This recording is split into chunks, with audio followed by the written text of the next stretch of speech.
Bismillahirrahmanirrahim. Assalamualaikum warahmatullahi wabarakatuh.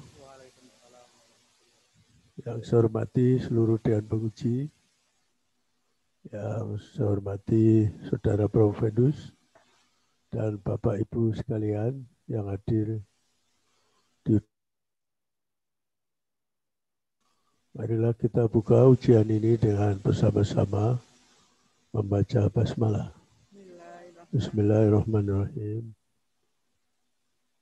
Semoga Allah Subhanahu wa taala meridhai ujian terbuka ini dan memberikan rahmat, keberkahan, memberikan perlindungan supaya kita selamat, kita bisa hati-hati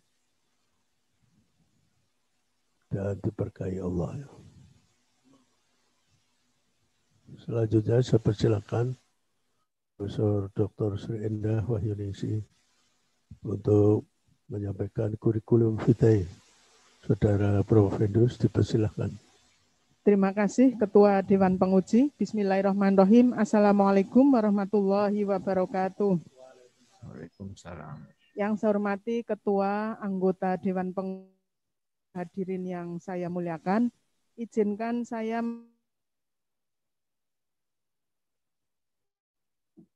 Justinus Bawa Dwi Nugroho, tempat tanggal lahir Gunung Kidul 19 Juni 1980, alamat Duet RT RW 2 32 Sendanggandi, Melati, Sleman, D1 Yogyakarta. Pekerjaan Polisi Republik Indonesia, nama istri Yuliana Tri Astuti Puji Lestari, nama anak Albertus Eri Erlangga dan Elizabeth Novitasari. Riwayat pendidikan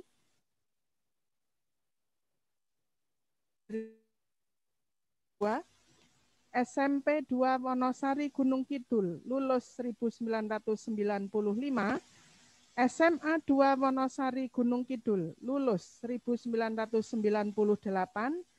Strata 1 Ilmu Komunikasi, lulus 2009, Strata 2 Ilmu Pemerintahan, lulus 2000, Strata 2 Ilmu Hukum, lulus 2017. Prof. Fendus juga sudah menulis di berbagai jurnal, baik nasional maupun internasional. Sehingga pada saat ini layak untuk diuji ujian terbuka pada sore hari ini. Demikian riwayat hidup dari Prof. Fendus. Terima kasih. Warahmatullahi.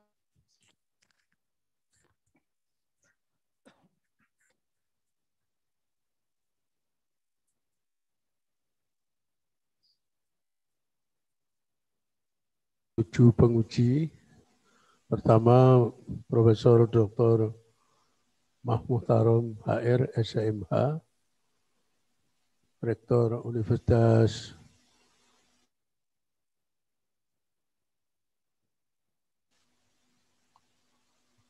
Prof. Tarom tidak ada, Pak? Oh ada.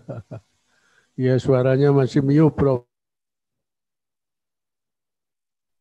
Oh ya lupa unmute. Tri Setiawan SMH. Prof. Gun, Assalamualaikum warahmatullahi wabarakatuh. Ya, Mas.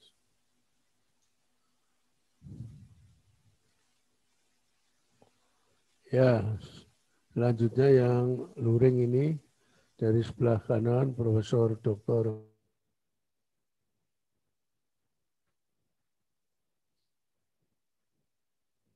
Dr. Marianto, SMH, Fakultas Hukum Unisula.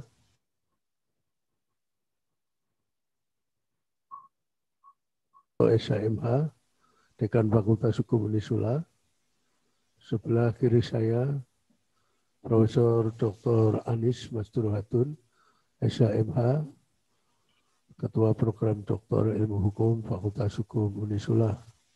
Yang paling kiri, Profesor Dr. Sri Endah Wahyuningsih, SMH, Sekretaris Program Doktor Ilmu Hukum Fakultas Hukum Unisula. Selanjutnya, Saudara Provofendus, Saudara Justinus Bowo Dwinugroho, Esos MSI, untuk menyampaikan pokok-pokok pikiran disertasi. Dipersilahkan.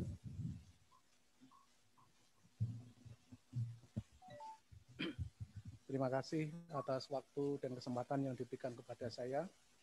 Yang terhormat dan amat terpelajar, Profesor Dr. Haji Gunarto SEAKT MHum, selaku Ketua Dewan Penguji dan Dekan Fakultas Hukum Universitas Unisula yang juga merupakan promotor, Profesor Dr. Hajah Sri Indah Wayuningsih SEMHum, selaku anggota Dewan Penguji dan Kopromotor. Selamat sore, Prof.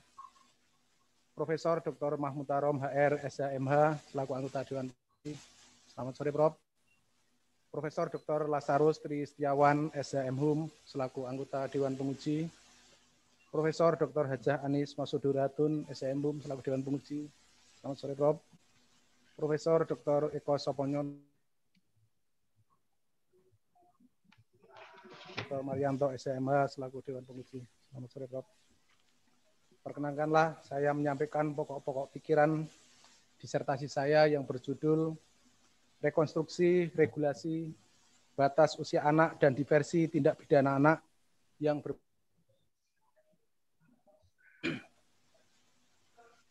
melatar belakangi kemudian saya menulis tulisan ini adalah bahwa kemajuan ilmu pengetahuan dan teknologi saat ini ternyata berpengaruh dan mendegradasi banyak hal pada sisi-sisi kehidupan.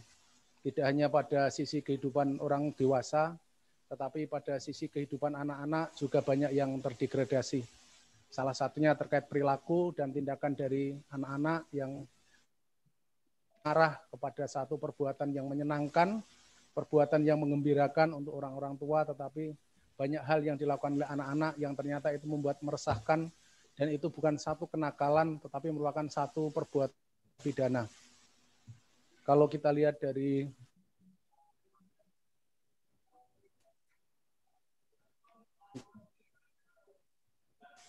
saya secara pribadi selaku penegak hukum melihat sendiri bagaimana situasi dan kondisi itu, kami penegak hukum merasa terpojok dengan situasi ini karena ternyata treatment Undang-Undang Sistem Peradilan Pidana Anak yang harusnya menjadi obat bagi situasi anak saat ini ternyata itu belum bisa memberikan satu treatment yang baik bagi anak-anak sekarang.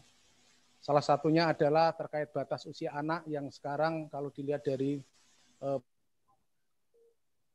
sekali, nanti akan kami sampaikan data yang dilakukan oleh anak-anak yang rentang usianya 15, 16, 17 tahun. Padahal dalam Undang-Undang SPPA diatur bahwa usia atau usia pertanggungjawaban pidana pada anak adalah 12 sampai 18 tahun. Kemudian persyaratan diversi juga pada Undang-Undang SPPA masih membuka ruang atau belum menjadi treatment yang baik dalam proses penegakan hukum baik pada tahapan penyidikan, tahapan penuntutan maupun tahapan di pengadilan, yang itu kadangkala seperti menjadi bumerang untuk kami. Tidak melakukan tahapan tersebut, kami malah bisa dipidana. Kemudian batas usia untuk anak-anak yang dilakukan diversi dan persyaratan belum memberikan efek jera atau belum korban maupun kepada pelaku. Tindak pidana anak yang terjadi banyak sekali, baik itu kekerasan, tidak lagi hanya kekerasan, tetapi juga sudah mengarah pada penghilangan nyawa. Kalau kami di Jogja beberapa kali mengalami ataupun menangani perkara terkait kelitih itu mengambil atau cara mendapatkan korbannya adalah secara random. Jadi hanya mengambil siapa yang di jalan itu yang kemudian dilakukan tindakan kekerasan dan arahnya juga sudah menghilangkan nyawa. Kemudian untuk narkotika dari tahun ke tahun mengalami peningkatan. Tidak hanya itu, untuk kekerasan di muka umum, anak-anak yang berusia 15, 16, 17 sudah banyak sekali melakukan hal tersebut. Juga seks pranikah ataupun seks di usia anak itu sudah banyak sekali dilakukan. Kemudian ada beberapa faktor yang kemudian mengapa kemudian anak-anak ini sampai kemudian melakukan itu. Ternyata terjadi percepatan kedewasaan pada anak-anak yang dipengaruhi oleh aspek sosial, aspek emosional maupun aspek kognitif yang berkembang ataupun berubah secara dinamis. Secara seksual juga seperti yang kami sampaikan di atas, bahwa akibat kemajuan teknologi dan juga gizi yang baik dari anak-anak sekarang sehingga secara kehidupan seksual mengalami kemajuan yang pesat, artinya belum pada umurnya tetapi sudah mengalami perkembangan seksual seperti bukan pada umurnya. Kemudian kemudian konflik yang dialami oleh anak-anak, baik mulai dari proses anak-anak sampai kemudian pada tahap mereka dewasa, itu mempercepat proses pendewasaan anak-anak. Konflik banyak sekali terjadi baik pada tataran rumah tangga, tataran keluarga, lingkungan, maupun pada sekitarnya. Sehingga kemudian ini mempercepat proses kedewasaan anak. Yang tidak kalah penting adalah perilaku pada orang-orang di sekitarnya. Orang-orang di sekitar sangat mempengaruhi proses ini, dan yang tidak kalah penting adalah pola pendidikan. Pendidikan anak sekarang banyak hanya dikembalikan kepada sekolah, sementara 3 pilar pendidikan adalah keluarga, sekolah, dan masyarakat, sepertinya pada saat sekarang hanya dibebankan kepada sekolah. Keluarga seakan-akan melepas tangan kepada sekolah, dan masyarakat juga tidak empati atau tidak simpati terhadap situasi anak pada saat sekarang. Kemudian berdasarkan data pada kami yang kami ambil dari Barreskrim Mabes Polri, bahwa untuk tahun 2020 anak yang berhadapan dengan hukum, baik anak sebagai korban tercatat 6.348 kasus, kemudian anak sebagai pelaku 3.935 kasus, kemudian anak sebagai saksi 5.713 kasus. Dari kasus-kasus tersebut yang dilakukan diversi sebanyak dengan berbagai macam kasus, baik itu pencurian, pembunuhan, penganiayaan, narkotika maupun kekerasan seksual. Kemudian kami coba untuk memisahkan usia anak, rentang waktu usia 12 tahun sampai 14 tahun, dan juga rentang usia 15 sampai 17 tahun pada 3 tahun terakhir. Mungkin slide-nya bisa pada usia rentang 12 sampai dengan 14 tahun, pada tahun 2018 sebanyak 6.413 kasus, kemudian pada 2019 6.590 kasus, dan pada tahun 2020 sebanyak 6.793 kasus. Ini adalah rentang usia anak 12 sampai 14 tahun. Kemudian rentang usia anak 15 sampai dengan 17 tahun ini lebih tinggi. Ini lebih tinggi setiap tahunnya. Untuk tahun 2019 129 kasus, tahun 2019 8.231 kasus, dan tahun 2020 sebanyak 9.560 kasus. Dengan proses yang dilakukan pada tahun 2018 sebanyak 1.208 kasus, kemudian 2019 2020 1.331 kasus. Kami coba membagi sebaran tindak pidana anak, kurun rentang usia 15 sampai 17 tahun, dan ternyata sebarannya sudah menyebar pada seluruh provinsi di Indonesia. Walaupun untuk persentase paling banyak terjadi pada provinsi di Jawa dan di Sumatera. Paling tinggi untuk kasus anak adalah di provinsi daerah khusus Ibu Kota Jakarta sebanyak 1.335 kasus. Sementara diikuti dengan daerah yang lain, Jawa Tengah, Jawa Barat, dan kemudian Sumatera Utara.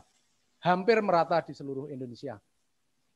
Kemudian jumlah rutan khusus anak, rutan khusus anak yang ada di Indonesia sebanyak 30. Meminta data ke Kementerian Hukum dan HAM sebanyak 3.630 anak binaan. Kemudian dari hal-hal yang saya sampaikan di atas, ternyata banyak memberikan dampak pada masyarakat. Masyarakat itu artinya adalah pelaku maupun masyarakat secara umum juga korban. Untuk pelaku kemudian cenderung akan melakukan tindak pidana anak itu kembali dan mengulangi kembali perbuatan residivis.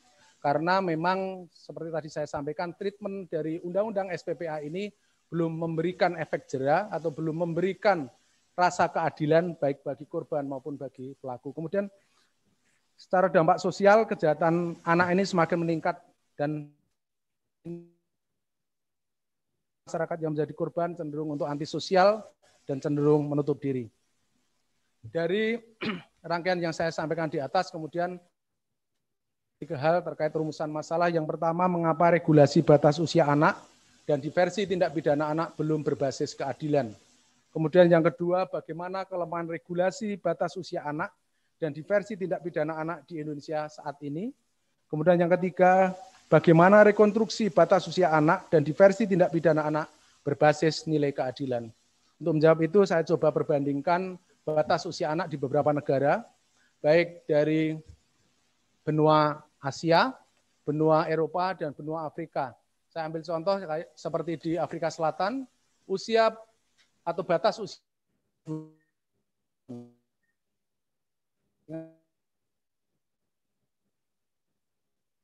tahun, dan di Indonesia menganut 12 sampai 18 tahun.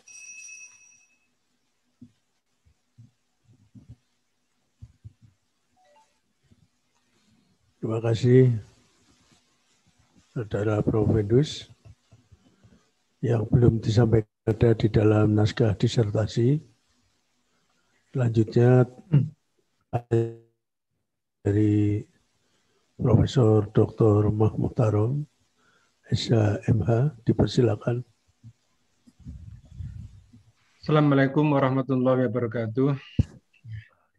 Terima kasih Profesor Gunarto selaku pimpinan sidang.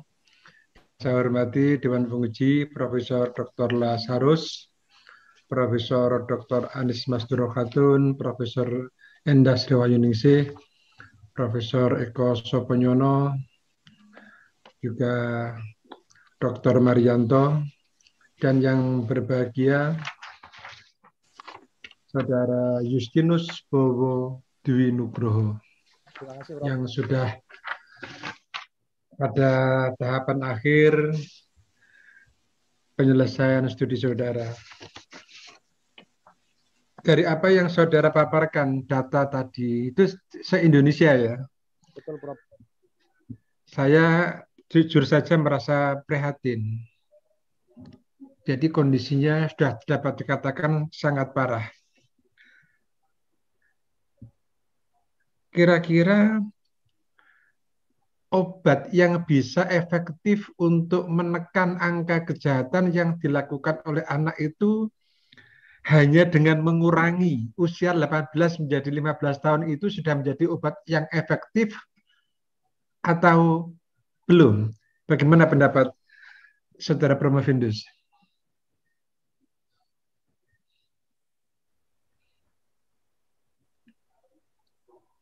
Apakah ada jaminan bahwa dengan diturunkannya usia yang ditetapkan oleh Undang-Undang Peradilan Anak 18 menjadi 15 tahun itu menjadi obat yang efektif untuk menekan angka kejahatan itu? Saya persilakan. Prof, atas pertanyaannya. Untuk menjawab itu saya coba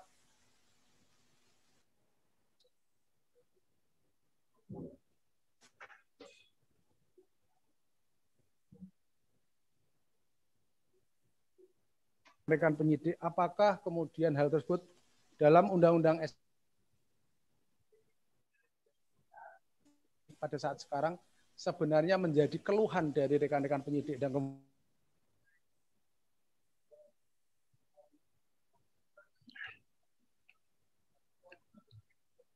Suaranya nggak terdengar.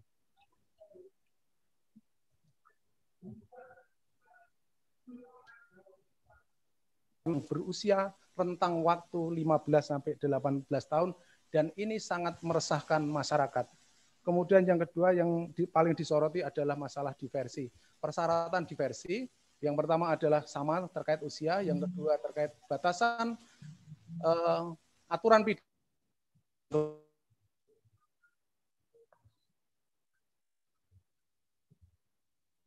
Hilang lagi suaranya.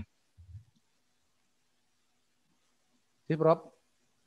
Suaranya hilang tadi, saya nggak dengar jawaban saudara itu. Siap, jadi mungkin kami ulangi, Prof. Ya, silakan. Siap. Jadi seperti tadi kami sampaikan Prof bahwa saya mencoba untuk menjawab ini dengan melakukan wawancara kepada rekan-rekan penyidik di lapangan yang mereka secara langsung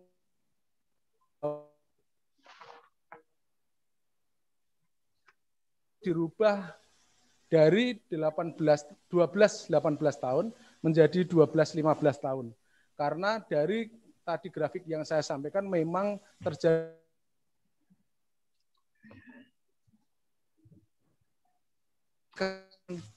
pada rekan-rekan penyidik maupun rekan-rekan penuntut maupun di pengadilan. Terutama saya tanyakan kepada rekan-rekan penyidik, ini juga menjadi kegelisahan. Demikian, Prof. Jangan-jangan usulan atau hasil konstruksi saudara itu hanya untuk kepentingan penyidik maupun penuntut, bukan untuk kepentingan tujuan dari sistem peradilan pidana anak secara umum. Itu yang saya khawatirkan. Jangan-jangan nanti hanya menjadi obat pereda rasa sakit yang tidak bisa mengobati penyebab yang utama. Waktu sudah habis. Utama dari meningkatnya angka kejahatan yang dilakukan oleh anak itu. Maaf, waktu sudah habis. Ya. Jadi kuncinya sebenarnya ada pada pendidikan. Jadi tampaknya pendidikan saat ini disederhanakan hanya untuk kepentingan industri, kepentingan pasar, dengan istilah link and match, tapi hanya menciptakan buruh, sehingga masalah-masalah persoalan moral, budi pekerti terabaikan. Itu yang mungkin menjadi tugas kita semua untuk memulai. Baik, waktu yang sudah diberikan kepada saya sudah cukup, karena sudah diselamatkan oleh timer. Waktu saya kembalikan kepada pimpinan sidang. Dari saya kurang lebihnya mohon maaf. Assalamualaikum warahmatullahi wabarakatuh. Waalaikumsalam warahmatullahi wabarakatuh. Terima kasih Profesor Dr. Mahmud Tarom, SHMH. Selanjutnya saya persilakan Profesor Dr. Lazarus Trisetiawan, SHMS. Dipersilakan. Baik, terima kasih Prof. Gun sebagai Ketua Sidang, yang saya hormati ke anggota Dewan Penguji dan juga yang berbahagia, Saudara Promovendus, Saudara Justinus. Saya ingin tanyakan pasal 7/2, pasal 7/2 Undang-Undang Nomor 11 Tahun 2012 ya tentang sistem peradilan pidana anak. Nah, di situ Saudara mengusulkan ancaman pidana yang semula 7 tahun kemudian dirubah menjadi 5 tahun. Ini baru ancaman ya, bukan suatu ancaman pidana maksimalnya 7 tahun. Karena bisa juga artinya putusannya di bawah itu. 5 tahun itu saya rasa juga masih berat kalau itu dijatuhi hukuman secara maksimal 5 tahun misalnya. Nah, bagaimana kalau misalnya ancamannya itu pada saat putusannya kemudian separuh atau bahkan kalau bisa sepertiga dari ancaman hukuman kalau ada hal-hal yang meringankan misalnya. Menurut saudara gimana? Coba silakan. Bisa diterima atau didengar? Bisa diterima, Prof. Siap, bisa diterima, ya, Prof. Silakan. Oke, terima kasih, Prof. Ya, atas pertanyaannya. Saya setuju, Prof, apabila kemudian yang 5 tahun itu hanya ancaman. Namun kalau putusan kembali lagi pada majelis hakim, namun kita bisa melihat perbandingan diversi juga. Pada prinsip saya setuju, perbandingan diversi di beberapa negara seperti Australia, Inggris, Malaysia, Jepang, yang pada tahapan penyidikan, penuntutan, pemeriksaan, dan putusan juga sama melakukan diversi, tetapi putusan hukumannya tidak boleh lebih dari 2 tahun. Mungkin ini juga bisa menjadi bahan pertimbangan, Prof. Jadi putusan hukumnya tidak lebih dari 2 tahun. Demikian, Prof. Oke. Sekarang untuk yang residivis atau pengulangan yang tidak bisa dilakukan diversi. Nah, karena kasus satu itu begini penyebabnya, mungkin kasus yang kedua sebagai suatu dianggap pengulangan itu berbeda. Misalnya, kalau dilihat dari aspek sosialnya bisa berbeda, sehingga misalnya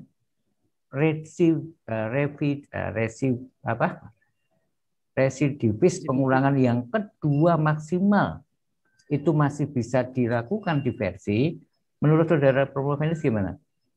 Karena itu sudah tegas kalau ada itu pengulangan itu berarti yang kedua, tapi ini maksimal pengurangan yang kedua, residivis yang kedua ini tapi dengan penyebab yang berbeda. Itu masih dimungkinkan untuk dilakukan diversi untuk mencapai suatu restoratif justice misalnya.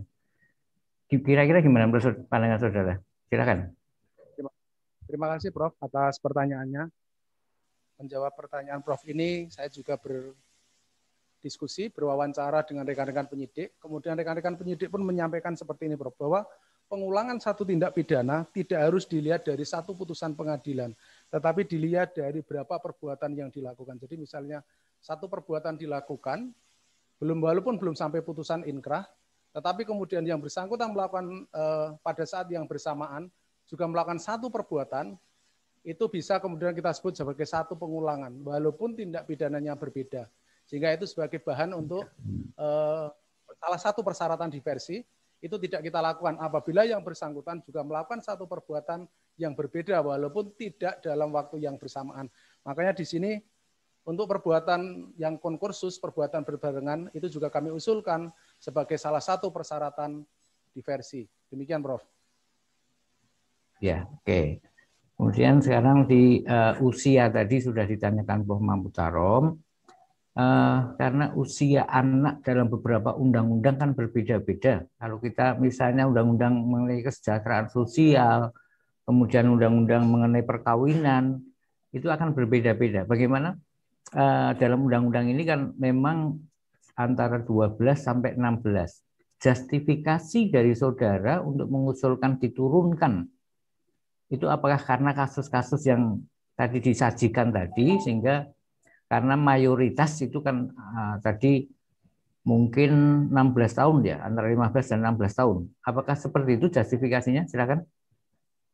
Terima kasih Prof atas pertanyaannya. Salah satunya adalah itu Prof.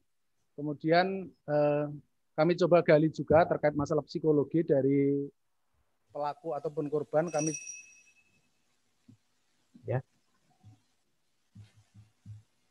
Ya, karena waktunya sudah selesai, saya harapkan memang sebenarnya saat masih ada lagi satu pertanyaan, tapi nanti untuk PR sebenarnya mengenai moto dari saudara ini, moto di disertasi itu mungkin orang akan abstrak memahaminya, jadi mengerti ketidakabadian atau ketidakkekalan. Kemudian memahami perubahan dan mengikuti perubahan itu kan sesuatu yang abstrak. Mungkin ya PR sajalah. Baik, terima kasih. Saya kembalikan kepada Ketua Dewan Penguji. Terima kasih Prof. Kun. Terima kasih Profesor Dr. Lazarus Tristiawan. Selanjutnya saya persilakan Profesor Dr. Eko Soponyono, SHMH. Subhanallah, Prof. Assalamualaikum warahmatullahi wabarakatuh. Waalaikumsalam. Yang amat terpelajar Prof. Kun dan yang amat terpelajar semua anggota Dewan Penguji dan saudara Promovendis, saudara Justinus Owo Dwi Nugroho. Ya, begini. Yang pertama apresiasi buat Promovendis karena sudah menyelesaikan karya yang menurut saya bagus sekali seperti ini. Tapi beberapa hal yang bisa dipakai sebagai masukan untuk penyempurnaan. Begini, saudara Promovendis di dalam disertasi ini, kalau sudah ada itu saya bersyukur sekali, tapi kalau belum ada tolong dipertimbangkan. Begini, kalau berbicara masalah ilmu hukum pidana atau pidana itu pasti dua hal yang tidak bisa dipisah lepaskan, kayak satu koin begitu yang dua sisi, yaitu normatif dan faktual. Nah, normatif itu hukum pidana positif, faktual itu kriminologi. Nah, di sini yang saya katakan bahwa satu mata uang itu ada dua sisi yang tidak bisa dipisah lepaskan. Kalau dikaitkan dengan masalah tidak pidana anak seperti itu, kalau Prof. Fedis mengatakan perbuatan pidana itu mengikuti Prof. Mulyatno itu, tapi nggak apa-apa. Ya, kalau Prof. Darto itu namanya tidak pidana, itu nggak masalah. Ya, saya hanya ingin mengingatkan Prof. Fedis, apakah juga dilakukan penelitian tentang penyebab dari anak yang melakukan tindak pidana ini kalau menggunakan konsep berpikir yang saya katakan tadi, ada normatif dan faktual, karena dua sisi ini ada pada satu koin mata uang yang tidak bisa lepaskan. Karena apa? Kalau itu tidak dilakukan, ya apakah Promovedes sudah melakukan penelitian di apa ini? Kalau di ini Komisi Perlindungan Anak misalkan seperti itu. Juga pada para psikiater yang berkaitan dengan masalah perkembangan atau hal-hal yang berkaitan dengan anak sampai anak bisa melakukan tindak pidana. Kalau seperti itu kan Promovedes bisa mengemukakan, bisa menjawab berbagai hal yang arahnya adalah oh ini toh penyebabnya begitu. Karena dengan memiliki dua ilmu itu normatif dan faktual, maka Promovedes akan bisa menjawab apa yang dicari di sini. Silakan kalau ada komentar Promovedes. Terima kasih Prof atas pertanyaannya. Iya. Kami mencoba untuk menjawab ini dengan kami melakukan wawancara, kemudian kami minta data kepada Dr. Indria Laksmi Gamayanti MSI, selaku psikolog atau Ketua Ikatan Psikolog Klinis Indonesia, juga ke Kepala Departemen Psikologi Rumah Sakit Umum Pusat Dr. Sarjito, Yogyakarta. Ketika kami minta data dan saya berwawancara dengan beliau, pada prinsipnya permasalahan anak itu muncul diawali dari keluarga. Rata-rata tindak pidana anak yang terjadi adalah apabila keluarga yang bersangkutan adalah broken home. Terima kasih Promovedes, saya bisa nangkap sudah. Itu yang saya maksudkan. Berarti dengan psikolog sudah dilakukan, nggih. Mohon maaf, cara ngendikone psikolog bukan psikolog, nggih. P-nya dilebur. Terima kasih, Prof. Kemudian fakta, ya kita berbicara fakta. Di tepi jalan sekarang ini, anak usia yang katakanlah 5 tahun, mohon maaf, itu ternyata dia dianu sama orang yang nekan dia. Ya, ini sama dengan Prof. Lazarus dipakai sebagai PR saja. Itu yang juga menjadi penyebab. Mbah Nun, Prof. Gun, Assalamualaikum warahmatullahi wabarakatuh. Waalaikumsalam warahmatullahi wabarakatuh. Terima kasih, Prof. Ya. Terima kasih Profesor Dr. Eko Supanyono, SHMH. Selanjutnya dipersilakan Dr. Marianto, SHMH.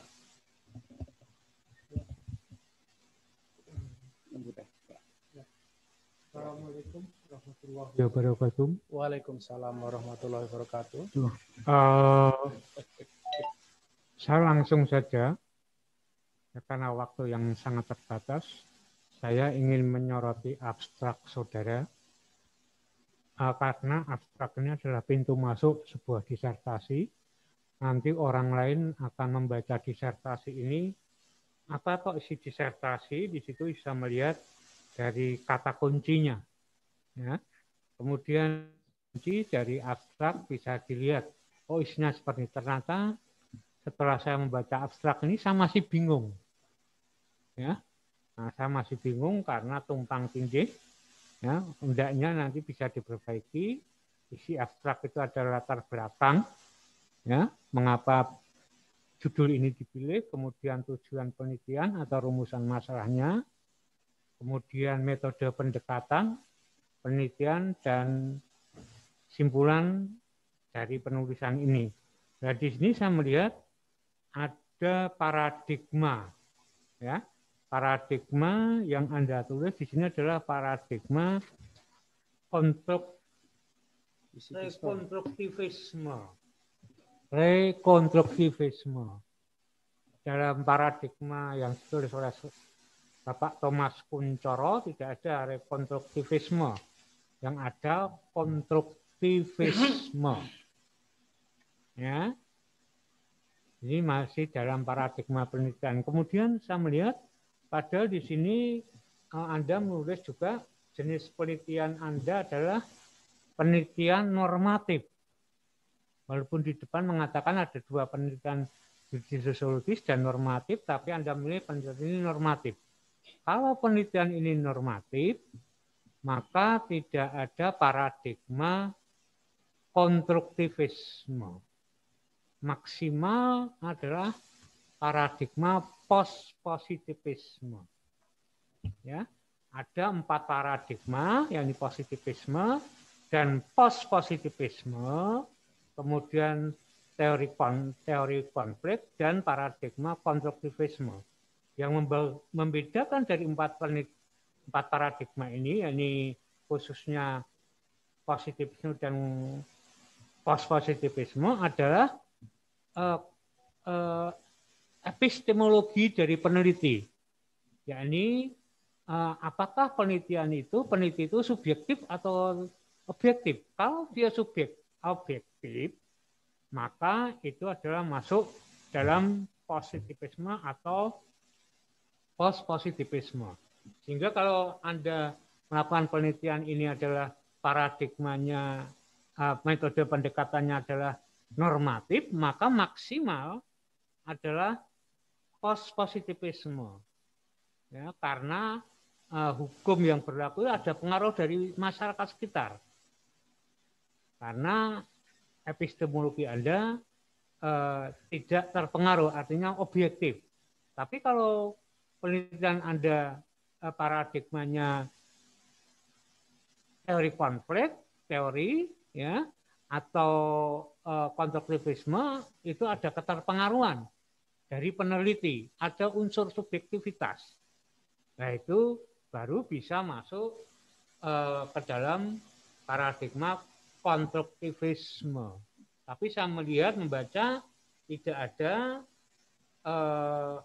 bahkan Anda mengatakan sendiri bahwa penelitian ini adalah penelitian normatif. Maka maksimal adalah paradigmanya konstruktivisme.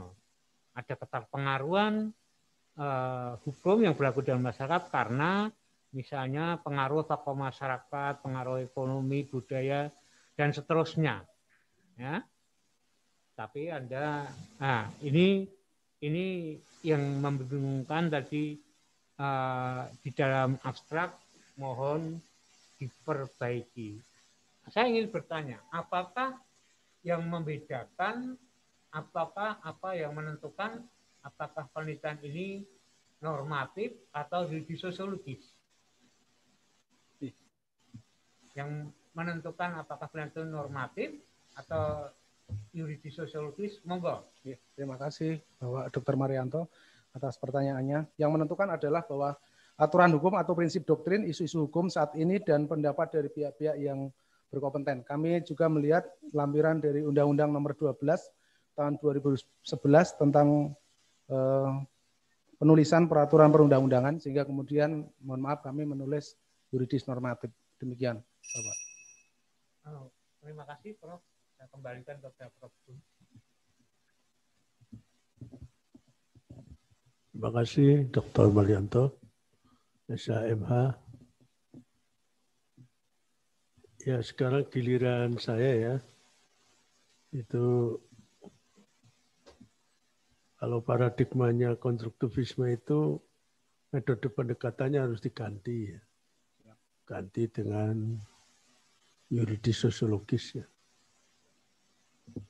Ya, saya melanjutkan pertanyaan dari penguji sebelumnya ya.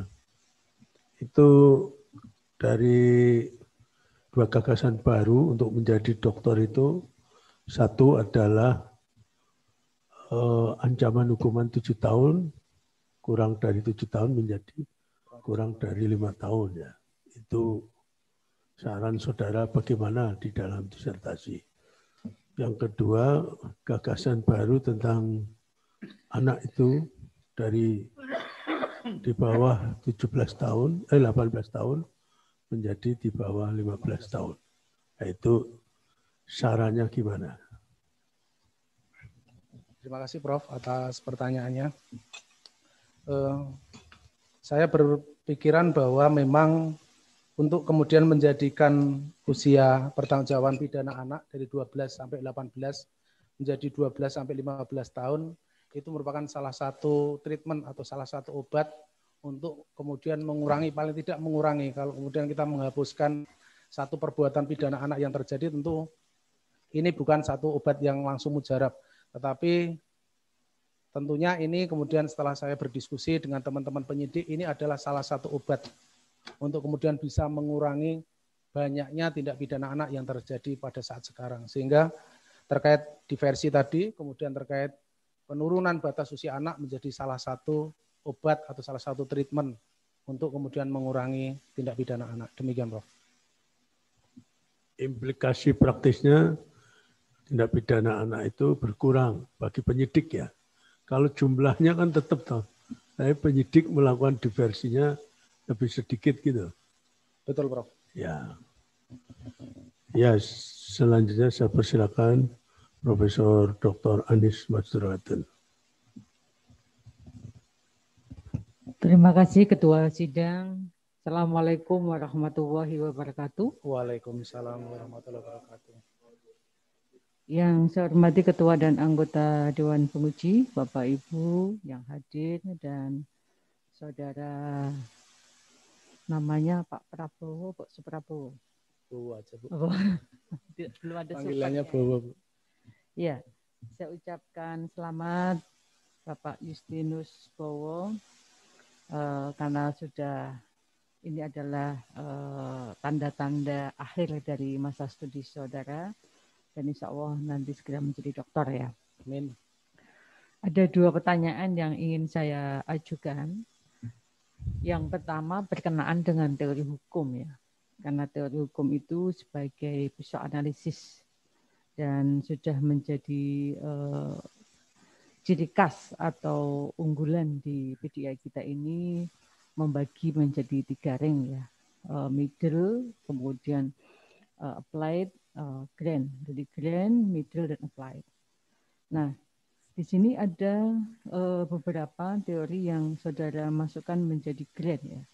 Di antaranya ini yang menurut saya ini sangat menggelitik saya untuk bertanya ya. Jadi ada teori Elie Charles Wright ya, Mills sebagai grand teori. Saya ingin nanti saudara menjelaskan apa isi teori ini, kemudian di mana penempatan teori ini dalam sebagai pisau analisis. Yang pertama. Yang kedua, ketika saudara menurunkan berkaitan dengan batas usia anak dari di bawah 18 tahun menjadi 15 tahun, saya ingin saudara menjelaskan bangunan hukumnya. Sementara di sisi lain, undang-undang perkawinan itu yang awalnya 16 dengan 19 sekarang dijadikan sama ya antara laki-laki dan perempuan, itu usianya itu 19 tahun. Itu menjadi dasar ketika ada putusan Mahkamah Konstitusi. Jadi 2 hal itu silakan bisa dijelaskan.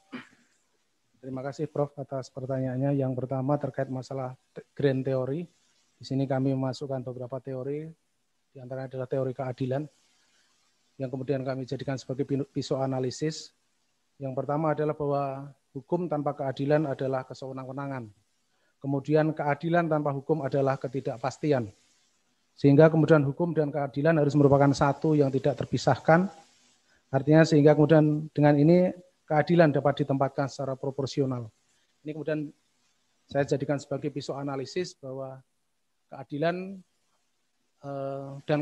keadilan dan hukum ini harus menjadi satu sehingga tidak timbul kesewenang-wenangan dan ketidakpastian, terutama dalam hal ini adalah terkait anak.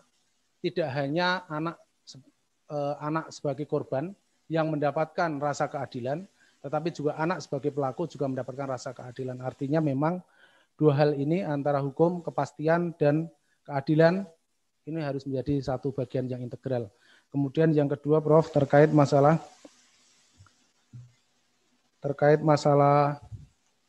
batas usia anak yang kemudian bertentangan dengan beberapa aturan yang lain. Yang tadi saya sampaikan terkait penurunan batas usia anak dari 18 menjadi 15 atau 12-18 menjadi 12-15. Memang kita sadari di Indonesia terkait batas usia anak itu berbeda-beda. Kalau kita bicara hukum perdata, dewasa itu kan 21 tahun. Kemudian undang-undang perkawinan juga seperti itu.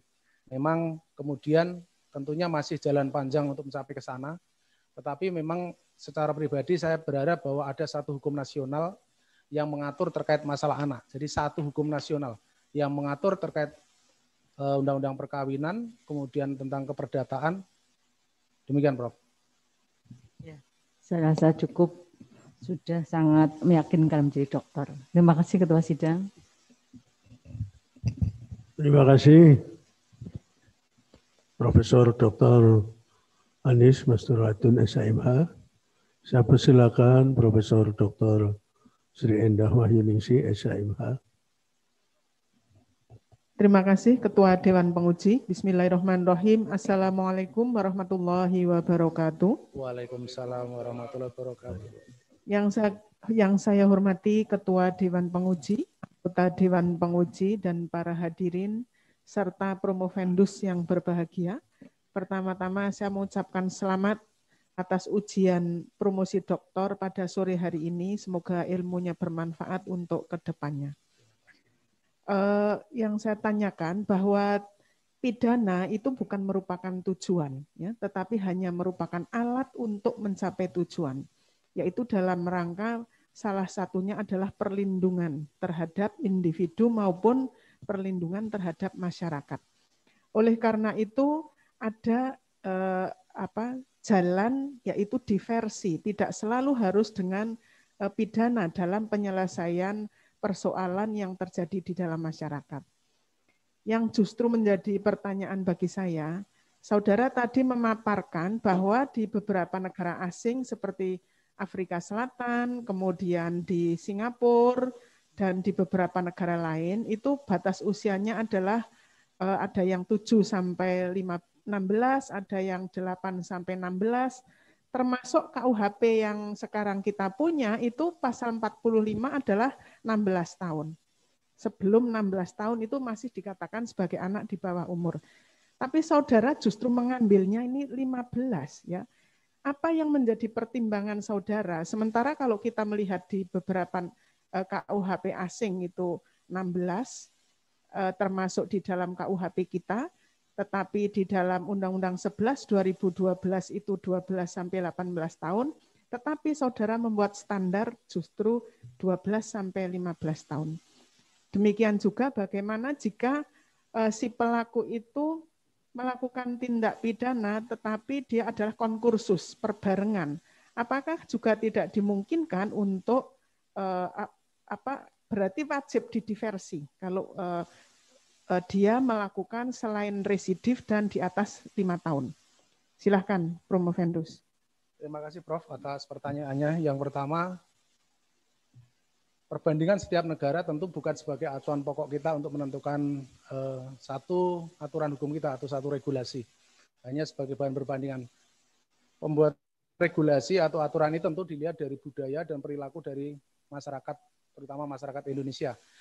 Kemudian dari data di kami, data kejahatan dan lain-lain, perilaku dan budaya masyarakat Indonesia, usia 15 sampai 17 sampai 18 tahun itu bukan merupakan satu kenakalan, tetapi merupakan satu perbuatan yang betul-betul itu mengarah kepada nyawa. Sehingga itu membuat menjadi satu pemikiran, kemudian untuk menurunkan angka atau umur usia pertanggungjawaban pidana dari 18 menjadi 15 tahun.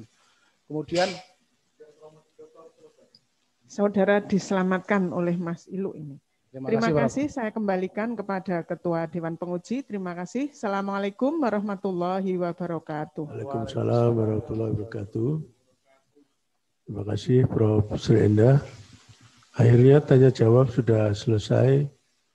Ujian saya skorsing memberi kesempatan saudara Profendus untuk istirahat beserta keluarganya sebentar. Dan Dewan Penguji untuk secara online memberikan penilaian. Assalamualaikum warahmatullahi wabarakatuh. Waalaikumsalam warahmatullahi wabarakatuh.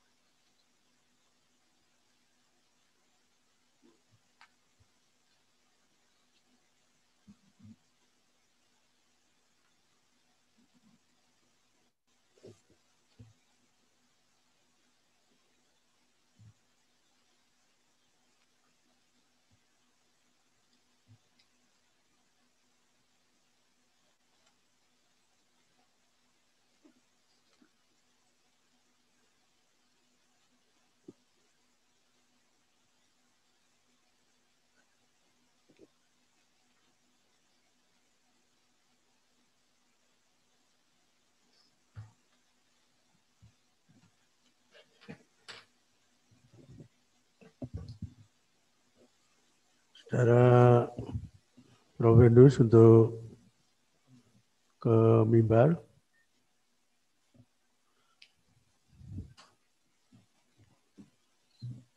Ujian terbuka, saya lanjutkan kembali. Coursing saya cabut.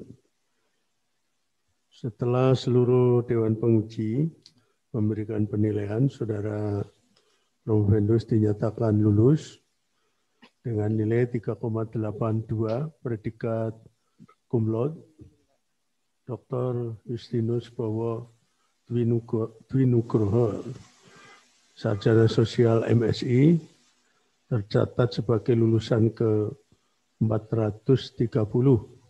Semoga Tuhan memberkati dan memberikan kebahagiaan, ketentraman pada Dr. Justinus Bowo Dwinugroho, SOS MSI dan keluarganya.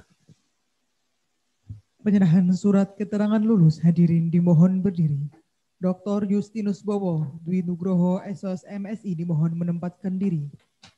Ketua Program Doktor Ilmu Hukum didampingi Sekretaris Program dipersilahkan.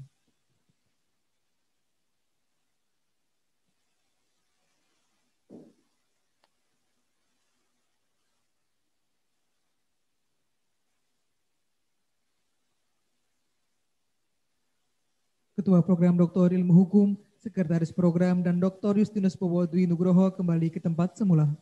Hadirin disilahkan duduk kembali.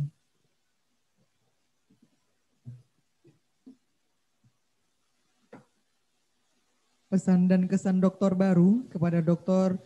Justinus Bowo Dwinugroho dipersilahkan. Terima kasih atas waktu yang diberikan. Assalamualaikum warahmatullahi wabarakatuh. Selamat sore dan salam sejahtera untuk kita semuanya. Yang terhormat Ketua Dewan Penguji, Prof. Bun, beserta kopromotor dan seluruh Dewan Penguji, serta seluruh rekan-rekan sivitas akademika, Fakultas Hukum Unisula, Mas Aziz, Mbak Heren, Mas Ilul. Terima kasih, mungkin ini tidak terpikirkan saya hari ini bisa sampai pada tahapan ini. 40 tahun atau 30 sekian tahun yang lalu, saya sehari-hari hanya mengembala kambing. Sulit air.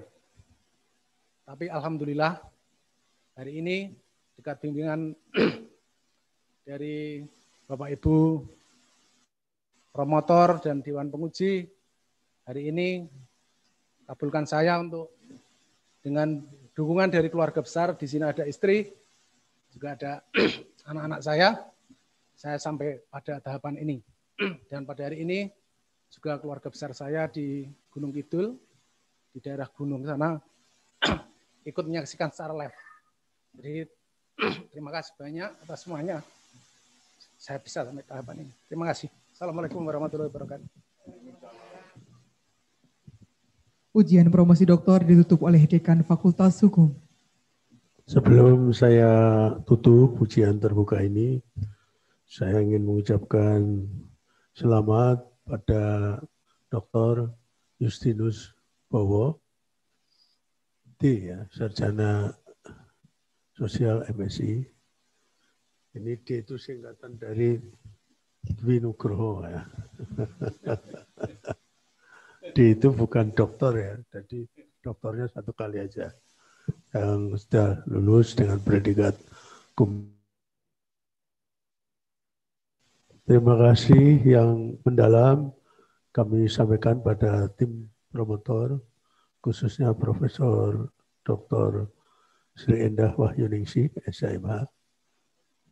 Terima kasih juga kami sampaikan kepada seluruh Dewan Penguji, khususnya penguji eksternal, Profesor Dr. Mahmud Tarung, SIMH, Profesor Dr. Lazarus Trisetiawan, SIMS, Profesor Dr. Eko Soponyono, SIMH, Dr. Marianto, SIMH, Profesor Dr. Anis Masdurohatun, SIMH, dan Profesor Dr. Sri Endah Wahyuningsih.